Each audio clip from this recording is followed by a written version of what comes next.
The Indian banking sector has literally put on the brakes as far as lending is concerned over the past few years.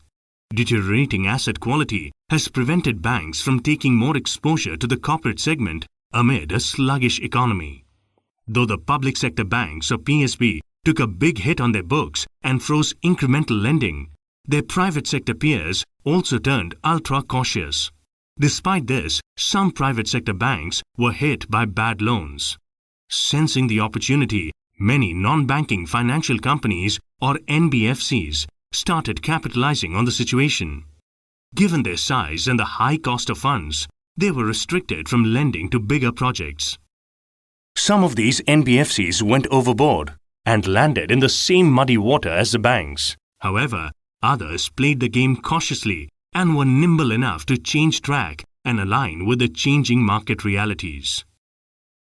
Capital First is one such NBFC which changed its stripes when private equity firm Warburg Pincus bought out the previous promoters in 2013, infused new funds and changed the business model. In 2011, Capital First was focused on lending to the small and medium enterprises or SMEs, which constituted 72% of its lending book.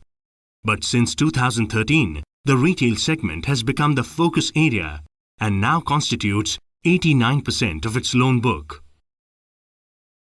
Retail lending has increased in spite of the asset under management or AUM increasing from Rs 27.51 billion in 2011 to Rs 172.13 billion in Q1 FY 2017.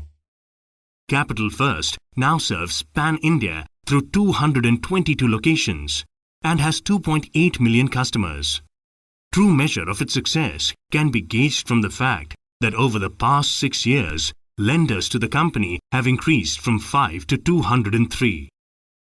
A key to its success is the strong growth in its retail loan book, which expanded from Rs 7,709 million in FY 2011 to Rs 152,411 million in Q1 FY 2017.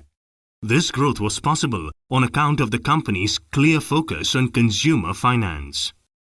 Capital First finances anything from a motorcycle to TV, AC, laptops and other white goods. The company has been tying up with large format retail stores and gets about 60% of incremental business from them. It also has tie-ups in place with e-commerce players.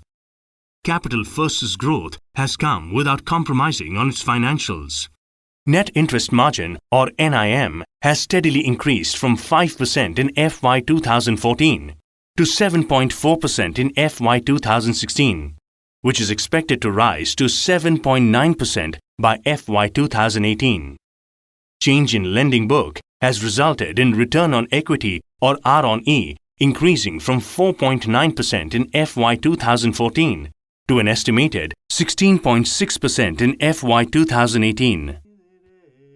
We believe that Capital First should continue with its strong operating performance going forward, given its niche positioning and impending benefits on account of the ongoing lower interest rate cycle, leading to a marked improvement in its financials in the future. We recommend Capital First as a good investment with a price target of Rs 840.